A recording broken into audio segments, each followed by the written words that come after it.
For Robin, it's been a struggle. Constantly gnawing at her, grief refuses to leave her alone.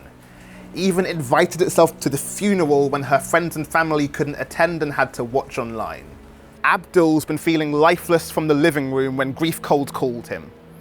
No amount of shielding could protect him from this, and grief dragged all the words out of Tyrone's mouth, left him unable to breathe, to cope, to feel for 24 hours.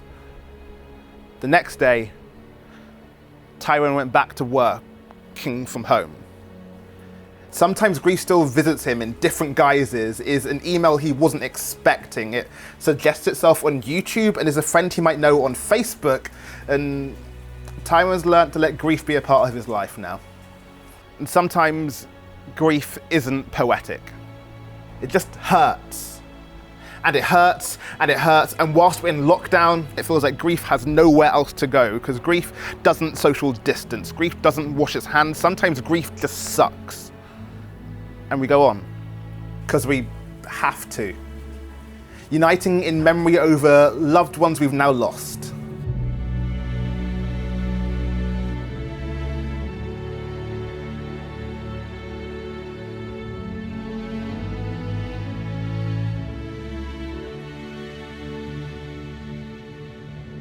Robin and the girls have traded beer gardens for webcams. £6 glasses of red have now become bottles from Tesco's, and they drink to share stories of the past. They're accepting virtual hugs in place of the real thing, and even invite grief in on the conversation, though they insist it keeps its mic muted throughout. Abdul's been ordering takeaways and Amazon deliveries, and being the essential worker that it is, grief always delivers. Abdul is coping. He's finding comfort in retail therapy over the real thing. And Tyrone writes, knows grief only came to visit when a friend he hasn't seen for 2 years was taken from him, and was surprised at how intrusive grief was annoyed when grief took over the house until he saw that grief invited over remembrance. And whilst trading tales over WhatsApp in lieu of drunken strolls down memory lane doesn't quite hit right, it does help us unite. And sometimes grief just sucks. Whenever you lose someone, of course it will, so we take time to remember them. We need time to remember them. Time to let grief turn into love. Ensure that their memories can live on. Ensure that we can leave some memories for others that will be worth grieving over.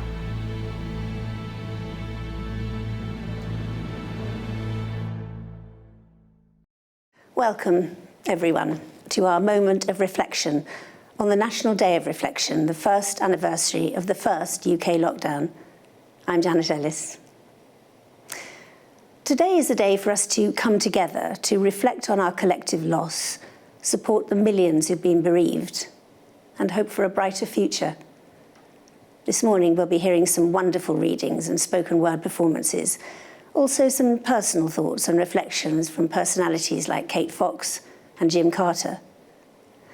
At 12 noon, we'll be pausing to share a minute of silent reflection to show support for the millions who are grieving right now across the UK.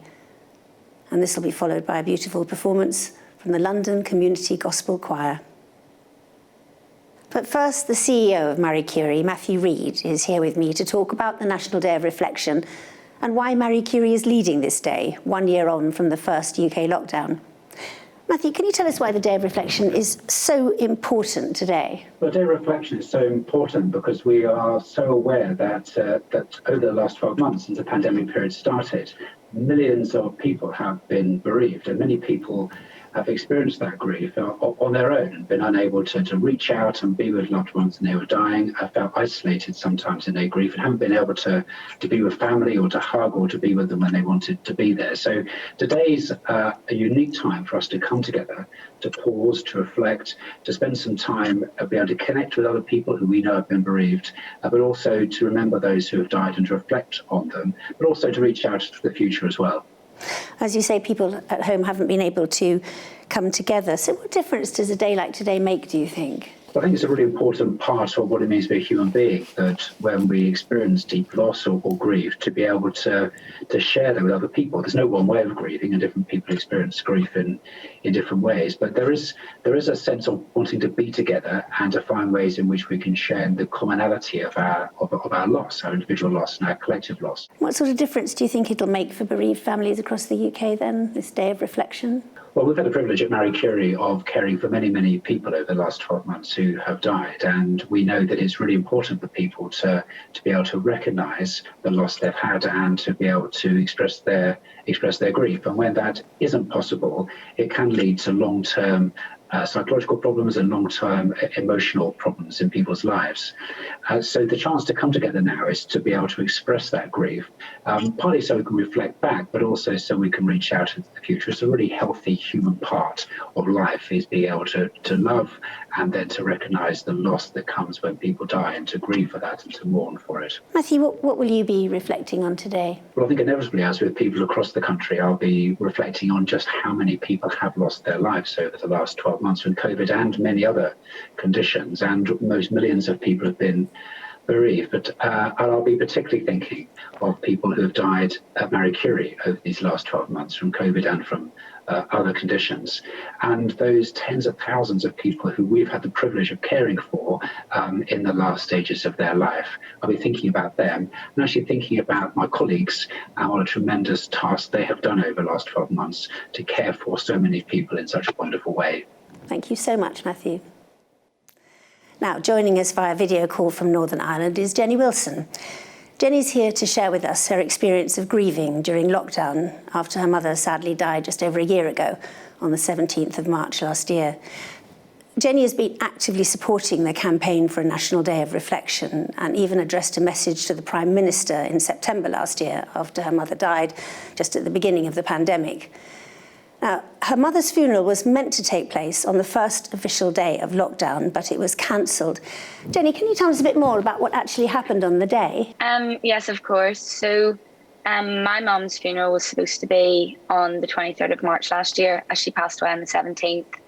Now, leading up to that, and in the last few weeks of my mum's life, this whole, in our heads, coronavirus was happening. And we weren't sure what it was because we were so focused on other things.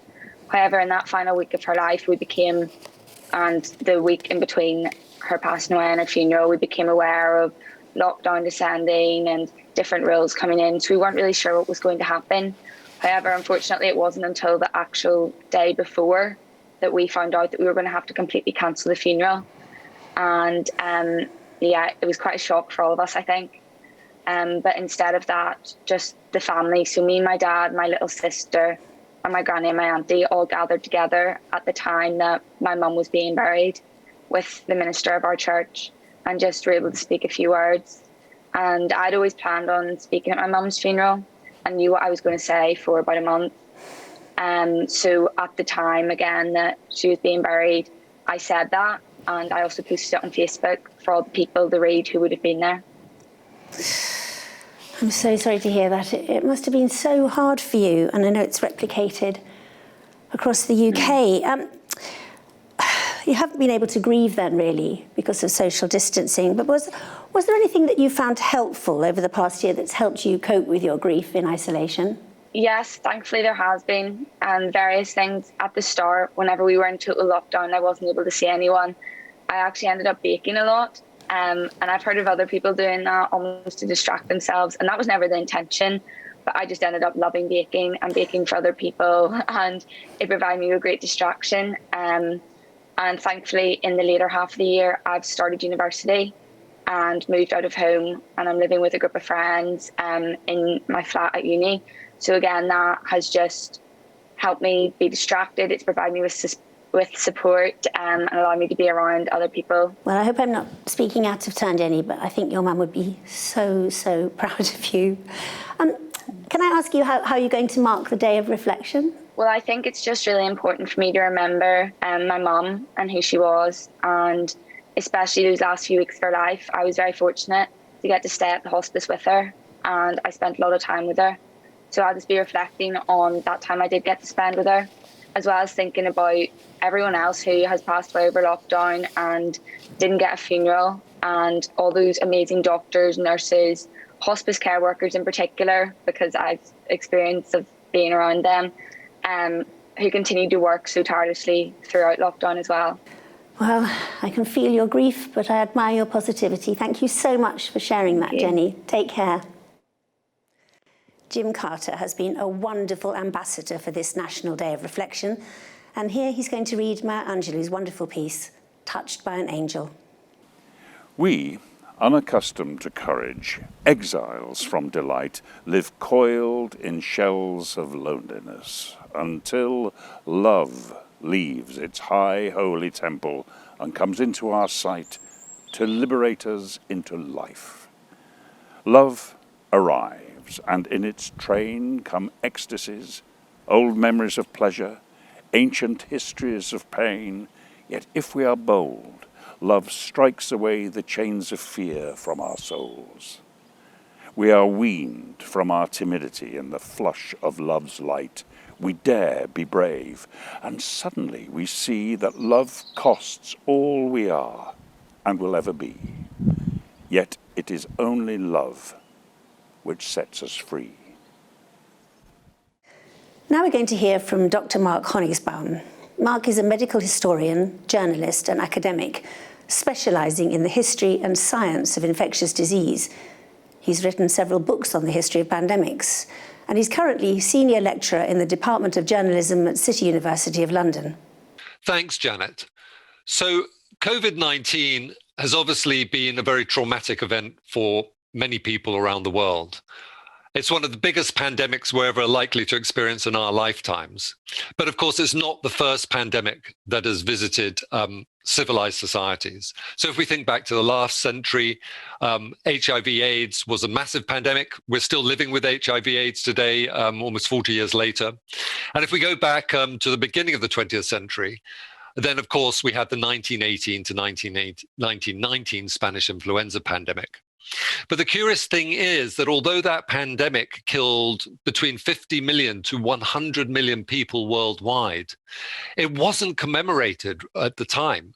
And after it was passed, people very quickly got on with their lives and didn't bother to linger on it. Indeed, historians didn't bother even to write about the 1918 Spanish influenza. And for that reason, it became known as the forgotten pandemic. But I don't think there's any chance that COVID-19 will be similarly forgotten. And there are many reasons for this. One reason, of course, is that we've followed this pandemic in real time. We've been treated on a daily basis to the mounting coronavirus case numbers and also the horrifying numbers of people who have died and lost their lives.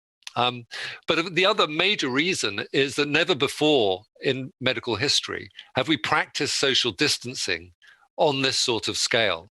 And because we've stopped our economies effectively for months on end, we are going to be living with the economic consequences of this pandemic for months and years to come. So for that reason alone, it's not going to be forgotten quickly. Nevertheless, it is important to take this moment on the 1-year anniversary of the first UK national lockdown to remember those who have passed on, whether they be close family members or friends or people in our wider social circle. It's important for people to be able to have an opportunity to process that grief and come to terms with those losses. But it also performs a really important historical function. So, when we try and commemorate grief on this scale, one of the things that's important to do is to say, well, why are we doing this? We're doing this so we never forget the impact that this pandemic had on our society. And we need to remember the impact in order that we can learn the lessons so that we're better prepared for the next pandemic, whenever that may be. Next, we have a wonderful and exclusive reading from Michael Morpurgo. Michael has written over 130 books, including The Butterfly Lion, Kensuke's Kingdom, and Warhorse, of course, which was adapted for a hugely successful stage production and for a film directed by Steven Spielberg. In 2006, Michael was awarded the OBE for his writing. He's written the following special contribution, especially for the National Day of Reflection. I call it a song of gladness, and I thought I'd read it to you and see what you think. A song of gladness. I've been talking every morning to Blackbird, telling him why we are all so sad. He sits on his branch and listens. It was Blackbird's idea. He sang out this morning at dawn from his treetop in the garden to Fox, half asleep behind the garden shed. She thought it a good idea too. It was a wake-up call. Fox was on her feet at once and trotting through Bluebell Wood, where she barked it to deer who ran off across the stream. Kingfisher was there, otter and dipper too. They heard and piped it on, and swallow swooped down over the meadow and passed it on to cows waiting to go into their milking, and to sheep resting quietly under the hedge with her lambs in the corner of the dew-damp field. And they all agreed, bleating it out to bees already busy at their flowers, to weaving spiders and grasshoppers and scurrying mice. Trees heard the sheep calling too, the whole flock of them, and waved their budding leaves in wild enthusiasm. High above, in the skies, clouds gathered, driven by wind, and wind took Blackbird's idea over the cliffs, across the heaving seas, where gulls and albatross cried it out, and whales and dolphins and porpoises heard it, and wailed and whooped it down into the deep, where turtles listened, and they too loved the idea. So did plankton, and every fish and crab and sea urchin and whelk. They all whispered that it was a fine notion, the best they had ever heard. In rivers and streams, salmon and sea trout leapt for joy to hear of it. Eagles soaring above on wide wings flew over the mountains, crying it out loud, so loud that their echoes were heard deep down in the dens below, where slumbering bears listened, lost in their dreams of spring, and snored and grunted their approval. Snows melted at the very thought of it, and the whole wonderful idea flooded down the mountain streams and out to sea, where the tide took it and carried it over the seas on curling waves to distant shores, to parched plains, where lions roared their approval and elephants trumpeted it, leopards yawned it, water buffalo belched it, wild dogs yelped it, and wildebeest murmured it out across the savannah.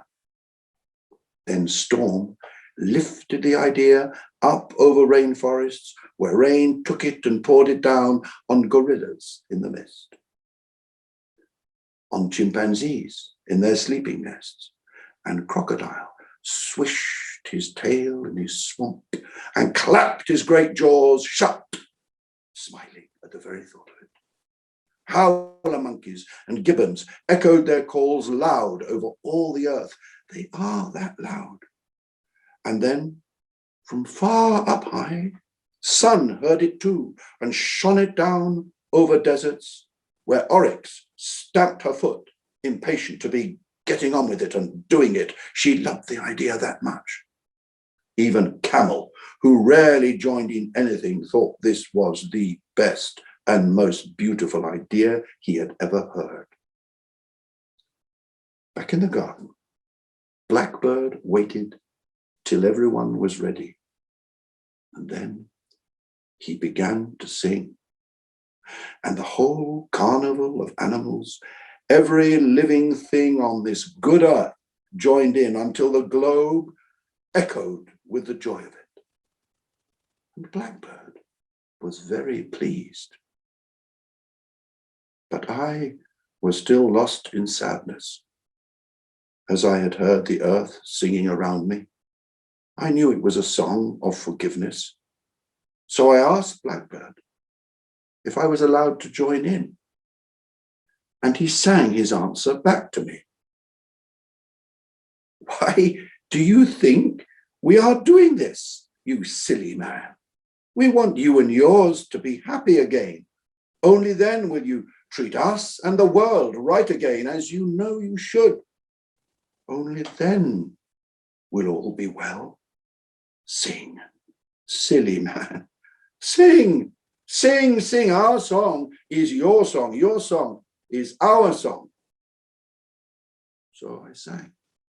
We all sang away our sadness. In every house and flat and cottage, we clapped and sang. In every shelter and tent, in every palace and hospital and prison.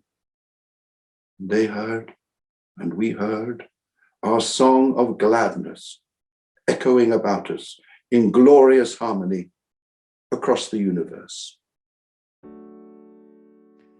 Hello, I'm Julia Samuel. I'm a grief psychotherapist and author. And what I've been reflecting on in my experience in the last year, that in the last 33 years of my life as a psychotherapist dealing with death and bereavement, I have never seen this level of suffering and this level of grief, with the added complexity that the thing people needed most was the love and connection to others in their community. And because of social distancing, that wasn't possible. So that the grief people have been experiencing has been amplified to a terrible degree that I have found very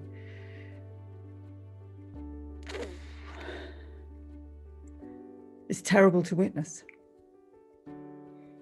Hi, I'm reflecting today on the memories of me and my father. Thanks, Dad, for bringing me up and being so good to me. I miss you and want to come and give you a hug. Love you, Dad. Take care up in heaven. My name is Dr. Lucy Salmon. I'm a Senior Research Fellow at the University of Bristol and the founder of Good Grief.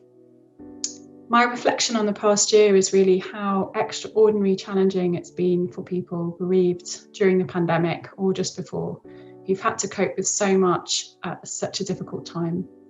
And I think what it's really brought home to me is the importance of coming together, of sharing our stories and supporting each other however we can. Next, we have a poem from Kate Fox. Kate works as a stand-up poet and as a broadcaster and speaker.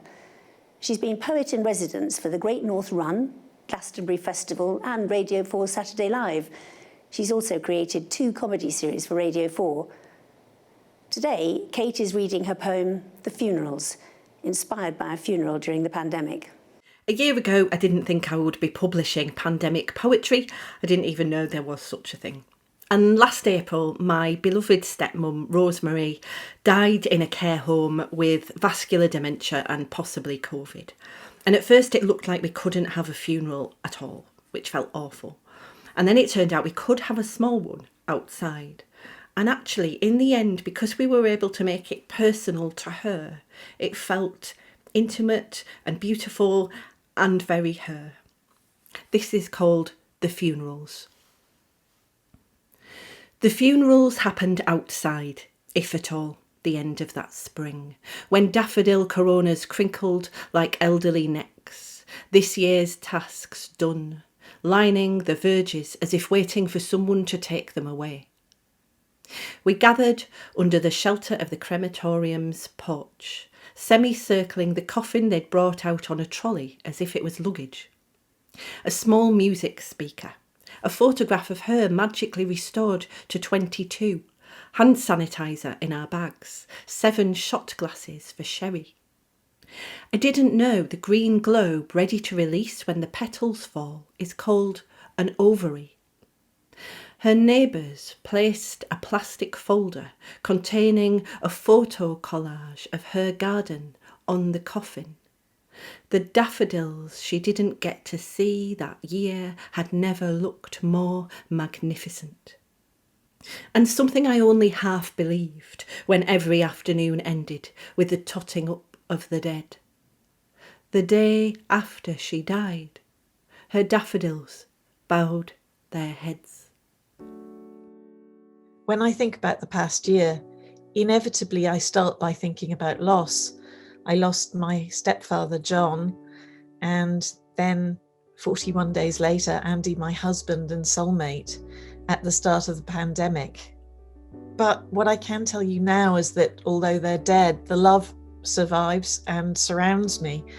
I also know that I'd give anything for a few more minutes with Andy. Time is precious. Love and loss teach us that.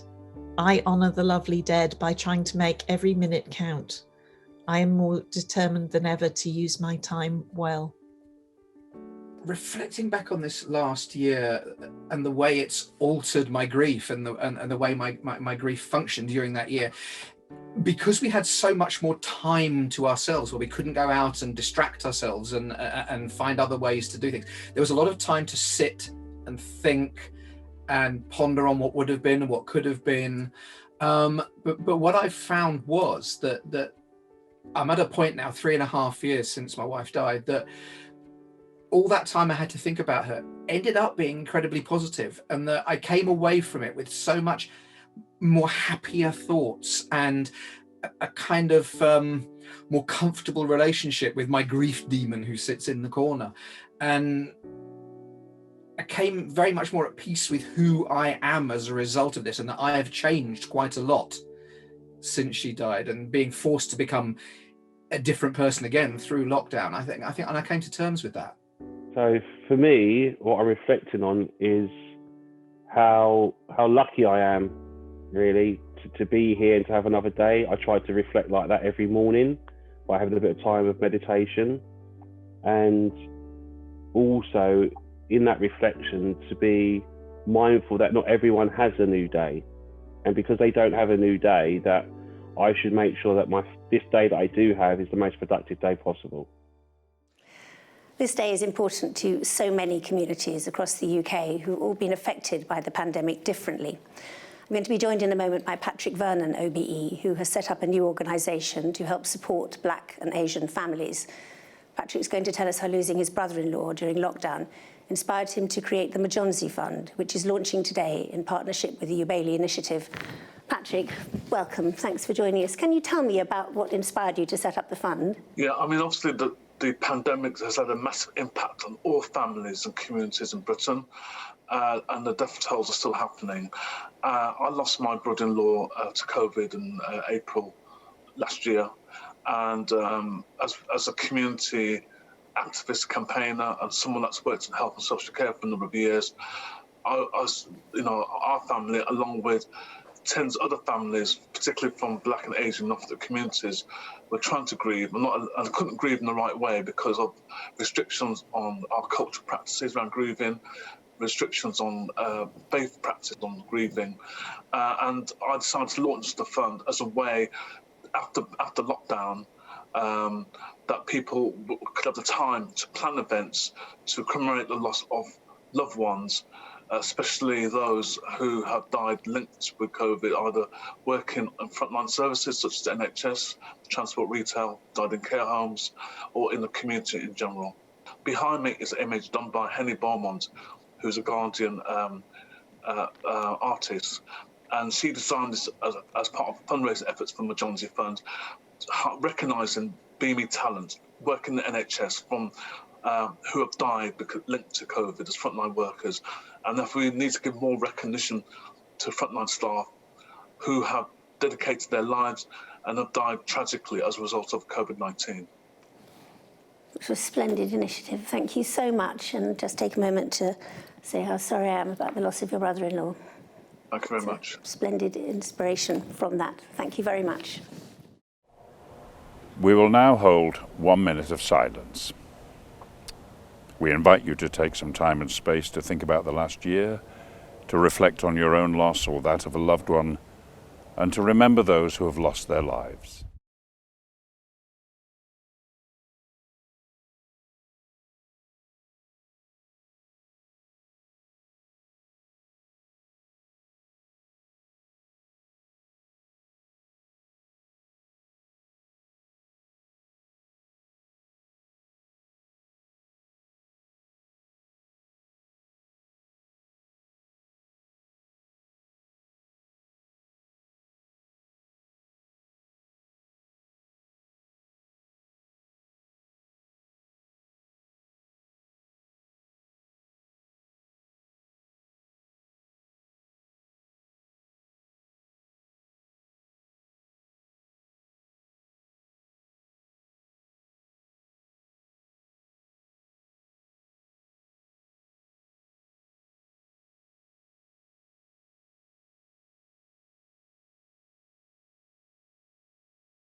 And now we have a beautiful piece from the London Community Gospel Choir.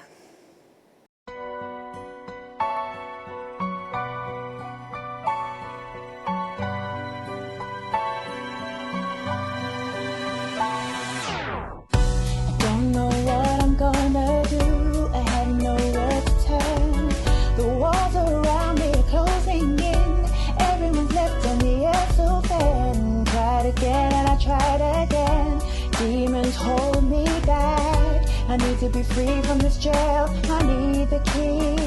How can I even begin to pick myself up off the ground when everything I know is falling around me?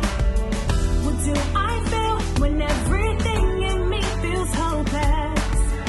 I need to find my soul again. Don't give up.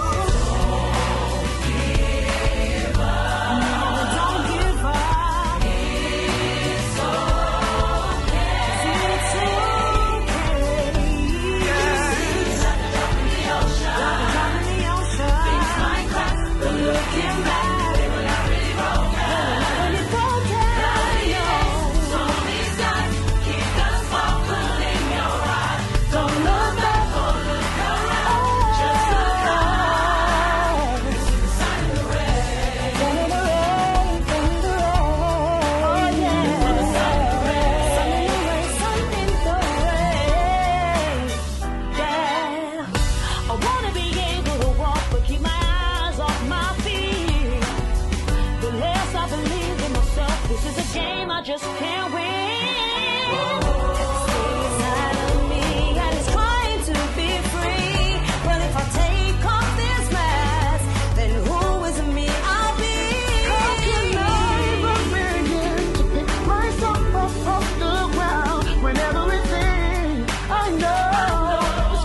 you to everyone joining us this morning. It was lovely to share this special, special moment with you.